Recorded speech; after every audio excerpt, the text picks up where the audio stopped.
পুলিশের সব অফিসাররা তো খারাপ না, তাই না? সব অফিসাররা তো আর দলীয় না, তারা ঊর্ধ্বতন কর্তৃপক্ষের আসলে আদেশটাই ফলো করে। সেনাবাহিনীর যে ভূমিকা ছিল এই ছাত্র আন্দোলনের সঙ্গে, এটা আসলে কতটুকু তাৎপর্যপূর্ণ? এক, আরেকটা বিষয় হচ্ছে যে এখন এই পরিস্থিতিতে এসে আমাদের আসলে দেশবাসীর কি করা উচিত, কার উপর আস্থা রাখা উচিত বা কি ধরনের কাজ করা উচিত। এবং ৩ নাম্বার যে বিষয়টা, এই যে আপনি বললেন যে মানুষ এখন রাস্তায় নামতে শিখে গেছে, মানুষ এখন নিজেদের দাবির জন্য আন্দোলন করতে শিখে গেছে। তো দেশে কিন্তু স্বৈর শাসন ছাড়াও আরো অনেক সমস্যা ছিল। এই সমস্যাগুলোর কিভাবে বা কোন ভয় দেখিয়ে বা কোন আইডিওলজি সামনে রেখে এই সমস্যাগুলোর সমাধান করা যায়? যেমন ধরেন দুর্নীতি, চাঁদাবাজি, তারপরে ঘুষ তো দুর্নীতির মধ্যেই পড়ে। এই জাতীয় অনেকগুলো প্রবলেম কিন্তু আমাদের ভিতরে ছিল, দখল, এই যে বিষয়গুলো ছিল, এই বিষয়গুলোর সমাধানটা এই পরবর্তী প্রেক্ষিতে কিভাবে মানে করা যেতে পারে? এই বিষয়গুলা প্রথম প্রশ্নটা ছিল সেনাবাহিনীর ভূমিকা, যে আমাদের সেনাবাহিনীর ভূমিকা, সেনাবাহিনী তো জনগণের আস্থার প্রতীক। আমার বিশ্বাস সেনাবাহিনী আগামী ২-৩ দিনের ভিতরে দেশের রাষ্ট্র ব্যবস্থার যে ক্ষতি হয়ে গেছে সেটার একটা মোটামুটি মেরামতের কাঠামো দাঁড় করিয়ে ফেলতে পারবেন। এবং আর এই মুহূর্তে জনগণের করণীয় হচ্ছে যে এই মুহূর্তে জনগণকে অবশ্যই আপনার ধৈর্যশীল হতে হবে, যেন বিরোধী শক্তির প্রতি, আওয়ামী লীগের লোকদের প্রতি, পুলিশের প্রতি, তারপরে অন্য কিছুর প্রতি কিন্তু তাদের যে ক্ষোভ, এই ক্ষোভটাকে প্রশমিত করে ধৈর্য ধরতে হবে। কারণ একজন আওয়ামী লীগের লোক 15 বছর ধরে মানুষকে মারলো, খুন করলো, হত্যা করলো, অত্যাচার করলো, এখন আমরাও যদি তাই করি তাহলে আর আওয়ামী লীগের সাথে আমাদের তফাৎটা কি হলো, তাই না? আর পুলিশের যে লোক, পুলিশের সব অফিসাররা তো খারাপ না, তাই না? সব অফিসাররা তো আর দলীয় না, তারা ঊর্ধ্বতন কর্তৃপক্ষের আসলে আদেশটাই ফলো করে। ঠিক আছে, তো আমি এখন ঢালাওভাবে যদি সব পুলিশকে আসলে অত্যাচার করতে থাকে, সব পুলিশকে উপরে হামলা চালাতে থাকে, সেটা তো হবে না। আর দেশের আইন শৃঙ্খলা পরিস্থিতি নিয়ন্ত্রণ করতে এখনো পর্যন্ত আমাদের পুলিশের উপরেই নির্ভর করতে হবে। তাই আমরা থানা পুড়িয়ে দিলে, এই আজকে উত্তরার ভিতরে যদি কোনো থানায় না থাকে, তাহলে উত্তরার ভিতরে চুরি, ডাকাতি, ছিনতাই, রাহাজানি হলে এগুলিকে ঠেকাবে, তাই না? এগুলি ঠেকানোর মতো তো লোক নাই। কাজেই আমাদেরকে অপেক্ষা করতে হবে, আমাদেরকে ধৈর্য ধরতে হবে। এই মুহূর্তে সুন্দরভাবে দেশটা গঠনে আমাদের ছাত্র সমাজ সহ জনতা সকলকে এগিয়ে আসতে হবে।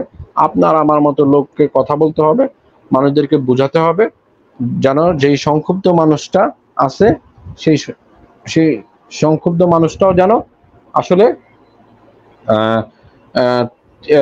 এই ধরনের কোনো ক্ষতিকর হিংসাত্মক কোনো কার্যক্রমে জড়িয়ে না পড়ে, এটা আমি বলতে চাচ্ছি।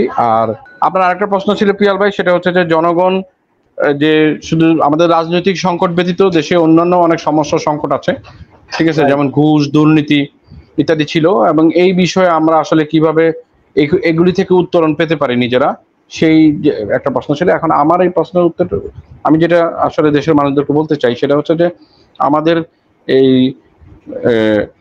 সবকিছু তো আসলে একসাথে পরিবর্তন করা সম্ভব না, একসাথে ভালো করা সম্ভব না, একসাথে চেঞ্জ করা সম্ভব না। আমরা হয়তোবা একটা রাজনৈতিক সংস্কার করার পথে এগিয়ে যাচ্ছি এই মুহূর্তে, কিন্তু এখন রাজনৈতিক সংস্কার করার পথে এগিয়ে গেলেও আমরা কিন্তু এত দ্রুতই ঘুষ, চাঁদাবাজি, রাহাজানি, দুর্নীতি সকল কিছুই শেষ করতে পারবো না। তবে আমাদের ইচ্ছাটা থাকতে হবে। আমাদের এলাকায় আওয়ামী লীগের যে সমস্ত চাঁদাবাজি ছিল সেগুলি বন্ধ করতে হবে। পরবর্তীতে যেই সরকারের ক্ষমতা আসুক তারও যেন এরকম দলীয় ক্যাডার না তৈরি হয়, হ্যাঁ, দলীয় ক্যাডার তৈরি না হয় সেই বিষয়ে একদম ভালোভাবে লক্ষ্য রাখতে হবে। আমার কাছে মনে হচ্ছে যে ছাত্র রাজনীতির যে লেজুর বৃত্তি, ছাত্রলীগ, ছাত্রদল, এই লেজুর বৃত্তিটাই আসলে আমাদের দলীয় ক্যাডার তৈরি করে। এবং দেখেন এই যারা এই সমস্ত ছাত্রদল, ছাত্রলীগ করে, এদের আসলে আর কোনো কাজ থাকে না চাঁদাবাজি করা ব্যতীত। কাজে আমার কাছে মনে হচ্ছে যে আসলে চাঁদাবাজি থেকে শুরু করে, প্রথমে চাঁদাবাজিটা যদি আপনি রহিত করতে চান তাহলে আমার কাছে মনে হয় ছাত্র রাজনীতির যে দলীয় লেজুর বৃত্তি বিষয় সেটাকে বন্ধ করতে হবে। ছাত্র সংসদ ওপেন করে দিতে হবে। ছাত্র সংসদের এগেনস্টে ছাত্র সংসদে ছাত্র প্রতিনিধিরা নির্বাচন করবে, তারা ওইখানে নির্বাচিত হবে। ঠিক আছে, কিন্তু অমুকে ছাত্র দল, অমুকে ছাত্র শিবির, ও তমুকে ছাত্র লীগ আইসে এখানে নির্বাচনে ব্যালট বাক্স ছিনতাই করবে, এই করবে সেই করবে, মারামারি করবে, এগুলি করা যাবে না। কাজে ছাত্র সংসদটা যদি আপনারা বিভিন্ন বিশ্ববিদ্যালয়ে খুলে দেওয়া হয় এবং সেই ছাত্র সংসদটাকে যদি দলীয় লেজুর ভিত্তিক ছাত্র সংগঠন অংশগ্রহণ করতে পারবে না, এই বিষয়টা যদি নিশ্চিত করা হয়, তাহলে দেখবেন যে চাঁদাবাজি 40 থেকে 50% কমে যাবে। আর ঘুষ দুর্নীতির জন্য আসলে আমাদের সরকারি আমলাদেরকে যে কিভাবে ঠিক করতে হবে এটা আমি এখন জানি না।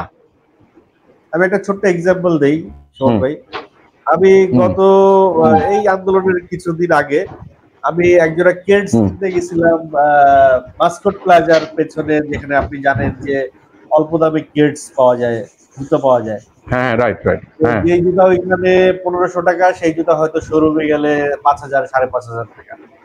কোয়ালিটি একেবারে কাছাকাছি। তো আমি ঠিক জুতা কেনার সময়ই এক ছেলে এসে ওনার কাছ থেকে, ওই জুতা বিক্রেতার কাছ থেকে 200 টাকা নিল। আমি জিজ্ঞেস করলাম কিসের টাকা দিলা? আর না ভাই, এই লোকের ইনকাম জানেন মাসে কত, প্রতিদিন কত? তার প্রতিদিন ইনকাম 60,000 টাকা, প্রতিদিন ইনকাম 60,000। সে কে? সে হচ্ছে উত্তরা একটা ওয়ার্ডের সাংগঠনিক সম্পাদক। একটা ওয়ার্ডের সাংগঠনিক সম্পাদক, প্রতিদিন তার ইনকাম 60,000 টাকা। আচ্ছা, আমি বললাম যে এই টাকা পুরোটাই সে খায় না, এই টাকার 20,000 টাকা যায় পুলিশে, আর 20,000 টাকা যায় নেতা কর্মীদের কাছে, আর 20,000 টাকা সে খায়।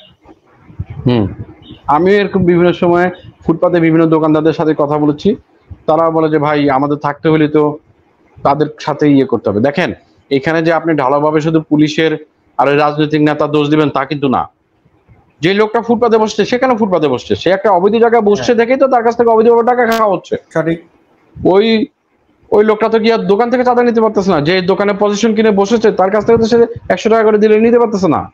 সে তো হ্যাঁ, সে অবৈধভাবে বসছে, এটা নিঃসন্দেহে সে অবৈধভাবে বসছে, কিন্তু বৈধভাবে বসেও তো চাঁদা দিতে হয় আওয়ামী লীগের নেতা কর্মীদেরকে।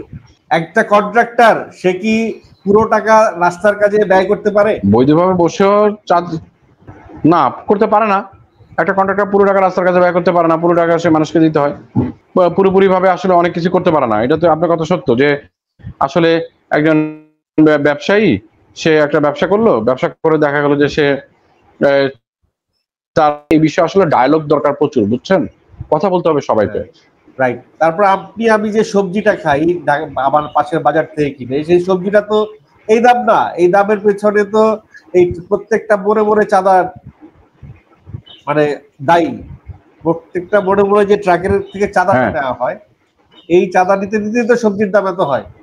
হ্যাঁ, আমাদেরকে এসব নিয়ে প্রচুর কথা বলতে হবে, এইটা নিয়ে আগাইতে হবে, নাহলে কিন্তু আসলে এগুলি ঘুষ, দুর্নীতি, চাঁদাবাজি, এই তিনটার বিরুদ্ধে আমাদের কথা বলতে হবে সবাইকে। আমাদেরকে এটার বিরুদ্ধে সোচ্চার থাকতে হবে। সোচ্চার থাকলে কথা বলতে বলতে একটা সময় নিশ্চয়ই কমবে না? অবশ্যই কমবে, কিন্তু এটা রাতারাতি শেষ হবে না, এটা শেষ হইতে সময় লাগবে।